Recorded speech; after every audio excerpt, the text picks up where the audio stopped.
In this video, we're going to take a look at some of the other tools within SizeStream Studio. So you can see I have a scan here. We've extracted some measurements. I can show the landmark coordinates, and these show up in red on the scan here. So one of the things you'll note from this scan is because of some loose hair around the base of the neck column girth is not necessarily positioned where I might want it to be. So one of the options here is to have a look at moving the landmark of the centre back neck and see if that brings it down. So you have a landmark moving tool. You're in this, the second menu along for manual measuring. We can go to move landmark tool here, and then we can select the landmarks. Now you can see all the possible landmarks you can move are highlighted now in blue around the red. Okay, and one of them here is at the back of the neck. Now we don't want to move it too low, and it's possible we won't be able to move it so that doesn't interfere with it. But if we were to pick it up, the neck back, you can see it now is got these different colors within it. So it's now red, blue, red rather than blue, red, red, blue, red, blue. Okay, so if I hit the control key, I get this arrow, the crosshairs, and I can line them up where I want it to be and left click, and it will move a landmark to that location. I can then go here to store and process, and it will re-extract the measurement data from this scan using that new landmark position there. And you can see it's not lifted this off, so it's still a measurement I'm going to struggle to be able to use the collar. But the neck is fine, and you can see how that moving the measurement tool works. You can also see on it that my shoulder landmarks, this one appears to be a lot lower than I might expect.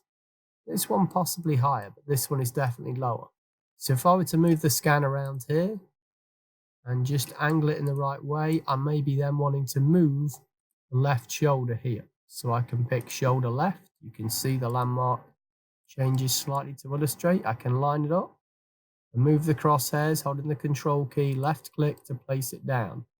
Then might want to turn it, and you're having a look and trying to see where's the acromion angle here and where's it going to pass through. So we're trying to gauge where the skeleton's going to sit underneath this.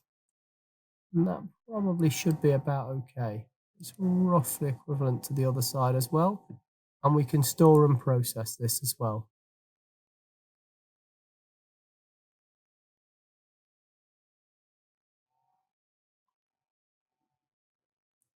Okay, and then this is our newly extracted measurements from the scan with the adjusted landmarks on it.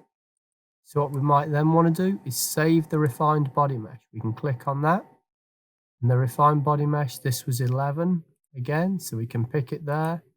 And we've moved some points. So we've moved the centre back neck, and we have also moved the left shoulder. So you might want to do something just to indicate there, and then we can save it. Now I know also this has got an error with it, so for me I would put an X there. It tells me one of the measurements has still got a problem, and I can save it. So that's how to move the landmarks. But with the landmarks showing, we might want to take some custom measurements of this. So there may be some measurements that aren't taken that we really want. So for instance, we might want to take an across front measurement from the approximate axial folds or the armpits, points on the left and right. So what we want to do there is have a look at taking the measurements. So if we go to the line tool and we want a curved distance between 2 points, and so we can have a look, hold the control key again, you get the crosshairs up. This is probably the axial fold on the right armpit, roughly around about there, and we can click.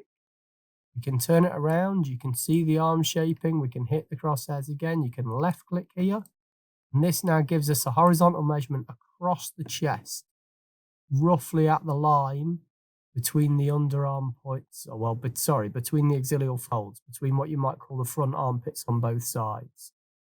So this measurement we now have here, and it's this curved distance between 2 points, so we want to name it. So let's call it the across front here, and we can name the result. So that's the across front there. And then maybe we want to take the across back. So we can spin this around. We can have a look at it and say, well, look, the back armpits are around about here. So again, we can place the crosshairs with a left click and move to the other side. Just angle it slightly, get a good gauge of where it could be. Left click, so that's going to be our across back measurement. So we can then click on it and we can call this the across back. Okay, and we can name that result. So we have those two measurements there, and then what we might do is export them to Excel. So we want to lift them out of here clearly, so we can export to Excel. You can see here, we can take it to the extracted data, and we can just export it as a CSV. So we can save it.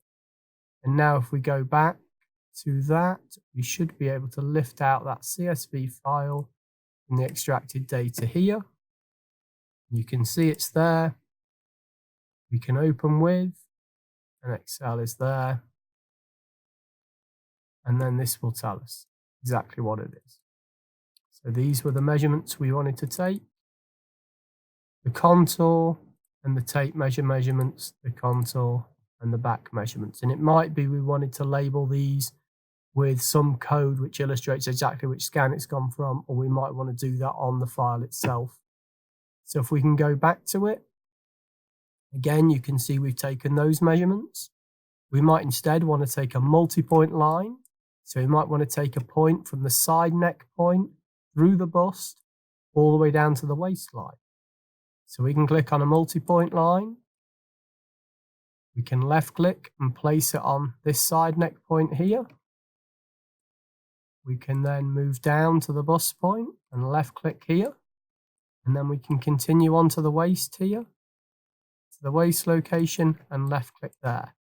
And now we have a measurement, a tape measurement that runs from the side neck point through the bust to the waist, as you might take on the body for determining a bodice. We also have the difference between the contour measurement, and if I click on it, you can see it shown up in red here.